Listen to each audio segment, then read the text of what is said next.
the thing is, thank God I can shoot and edit video, or else my cost would be much higher. So I can merge the technology passion I have with fitness. So it's a perfect storm for me. But what I see in the fitness industry, let's look at it, and this is something that Dallas has done and a lot of other people have failed to do, and this is something I feel like I've accomplished too, is there's so much noise in the fitness industry. It's sort of like the tech industry and even the wrestling industry.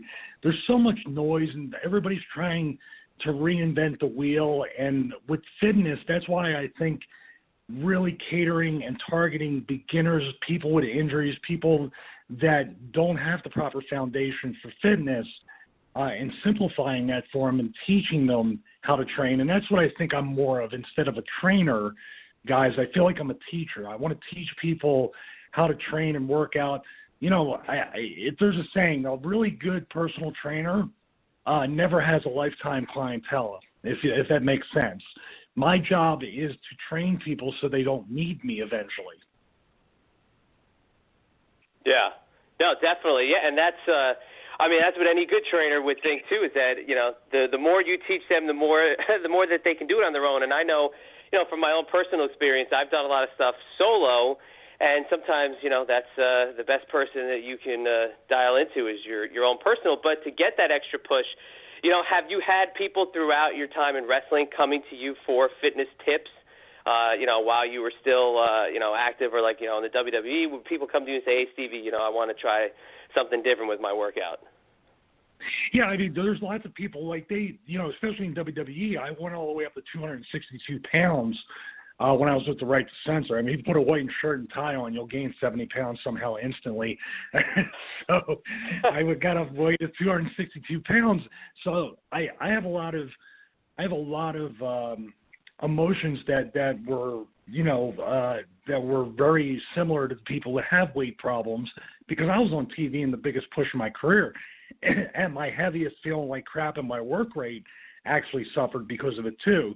But the people that were within the company that saw me transform myself and come into a place where I hovered between 195 and 215 pounds, but always trying to be in the best shape of my life, yeah, they saw the credibility that I walk the walk and not just talk the talk. So there was guys like CW, there were some of the younger wrestlers, and then you actually mix in the fact of all the injuries I've had. And that's another thing that makes what I thought was a curse all these years in wrestling. Like, why do I keep getting hurt? Why did I break my neck? Why do I keep having all these injuries? But now when I train people and prepping for Stevie Richards Fitness in 2017, I'm very empathetic, and I know the feeling when someone has a knee injury, a neck injury, a back injury, and the boys and girls that were in wrestling even to this day know that. So when I talk about, hey, this is the way you work around this injury, this is what you do here, they know that I'm just not BSing them and not just coming out of a book, out of life experience. Now, is that obviously the neck injury being probably, I would say, one of the hardest injuries to come back from? Is that something that you're very conscious of when you're helping somebody train? If they tell you, you know, hey, Stevie, you know, I separated my shoulder at some point, do you show them exercises that can help them get around some of those injuries that could be re-aggravated rather easily? Well, the first thing I would do, and this is a tip for anybody out there that does this kind of work, is make sure their doctor says it's okay to train, because you can get in a lot of trouble. You don't try to play doctor or God or anything like that. But yeah, I tend to baby my clients, and some of them don't like it, but I'd rather be really safe, and there's always a modification and a way around it, and that's the stuff I'm going to show on the website. And that's like, you know, by the way, I just wanted people to know that there's going to be stuff on the YouTube channel for free. There's going to be stuff for people that can't even afford the subscription that they can still use. My goal is to help everybody, and hopefully, you know, God willing, I can make a little bit of a living out of it, but that's not the main I totally agree. It's not kind of, it's not as good as it could be, I don't think, because there's no originality in it, and you wouldn't get that originality. Like let's just say, you know, from ECW, I mean, with you and Raven teaming, that was so cool and so different, and then you throw in the BWO thing, and that's like completely different and off the wall.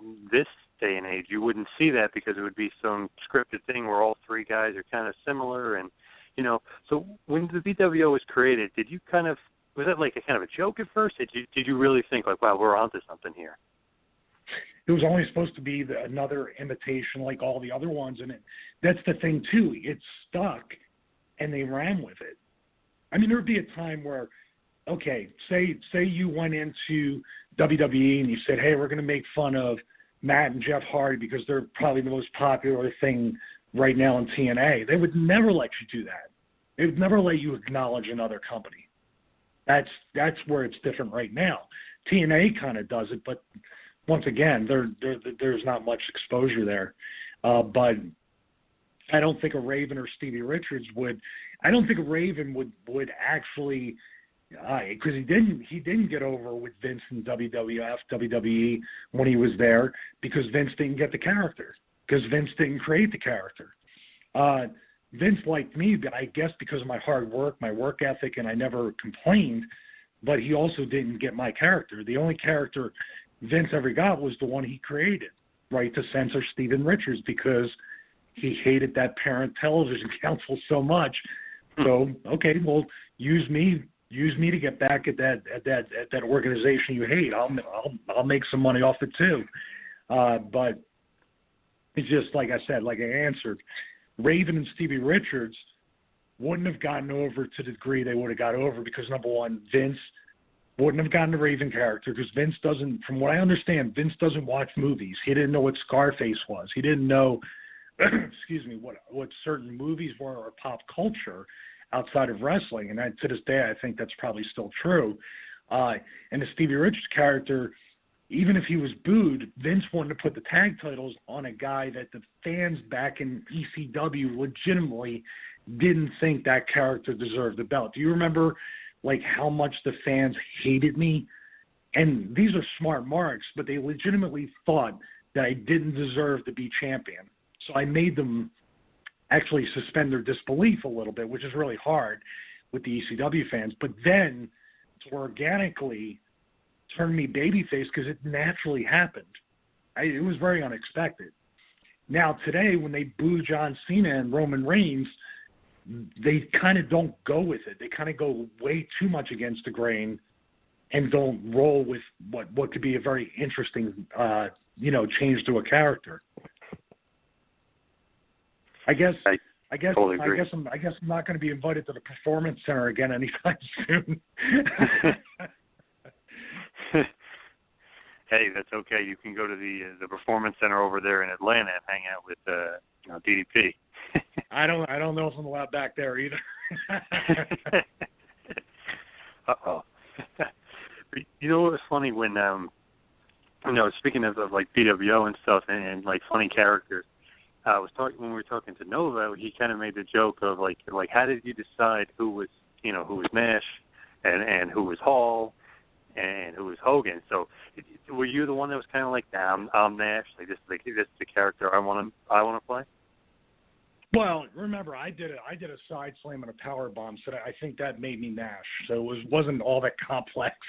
And Nova could do a Hogan imitation, but before even that, Nina came up with the blue guy, and I was like, oh, that's perfect. So we kind of, by process of elimination, we did it that way. Nash loved the fact that he was the leader of some group at least, somewhere. I gotta tell you a funny story. I gotta tell you a funny story about that. I never met Kevin Nash, and my first night on Nitro or my second week, right in early on, I never met him, and I was really, really nervous.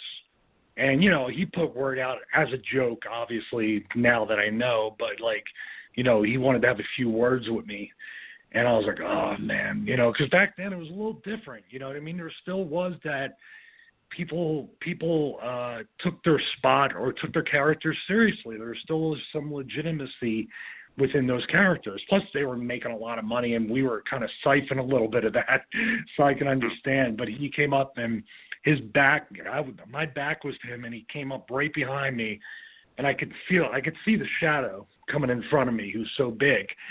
And he goes, "Big Stevie, cool. So we meet at last." And I went, "Oh fuck." Okay, turn around, and he was just like, he's kind of messing with me. So what's up with this? Do you think you do like? I'm paraphrasing, so I'm not quoting him. He said something like the effect of like, so do you think you do a good impression of me? And I'm like, what do you say? You know, I'm like, I don't know. I said, do you think I do? And he was just kind of staring me down. And then before he left for the night, he pulled me over and he goes, hey man, I'm just messing with you. And he goes, we think it's great and it's funny. And I go, oh, God, thank God. Because I'm, what do you do except hopefully be faster than Kevin Nash and get away from him? I was going to say, I wonder if those, because I know you made a fist stop in WCW. I was going to say, I wonder if those guys appreciated the BWO at all. I guess they thought it was funny. Yeah, they totally. I wish there was a time where we would have at least had one, 6-man tag. We had talked about it here and there, but that's a pretty expensive proposition, especially on their side, to have Hall, Nash, and I mean, you can't even think about Hogan. Talking about like probably Sean Waltman or somebody, But it would have been cool. It would have been cool to get in the ring with all those three guys, or at least we even talked about at the convention doing like a huge BWO nWo photo op at one of the big conventions. That would also be pretty expensive, but I think it'd be a super cool shot for a fan that understood both groups. Oh yeah, absolutely. It'd be pretty amazing, and I think it's kind of funny. Just even aside from that, is that a lot of the fans today still clamor for the BWO, and you still see the shirts, and you guys still sell a pretty good amount of merch, right? Yeah, it's pretty decent. I mean, we're over 20 years now, and we're going to be at WrestleMania weekend. So we weren't at last year's WrestleMania weekend, but this year in Orlando, we're going to be there on March 30th. So it's going to be cool. I think we're definitely doing an autograph signing. I think I'm at least wrestling, if not all three of us will be wrestling. I think all three of us will. And once again, you'll see Stevie Richards take the heat in the finish probably. That's been the pattern for the past 3 or 4 years. I can take it. I'm still in somewhat decent shape to take a beating. Obviously, you're probably in one of the best shapes as far as a lot of the wrestlers are concerned. Not only the BWO stuff, but do you think it's crazy that 20 years has flown by and BWO is still over? Yeah. And I'm sure Nova said that he would never have dreamed that people would remember BWO every bit as much as nWo. And I'm not saying that as a slight. I'm just saying that's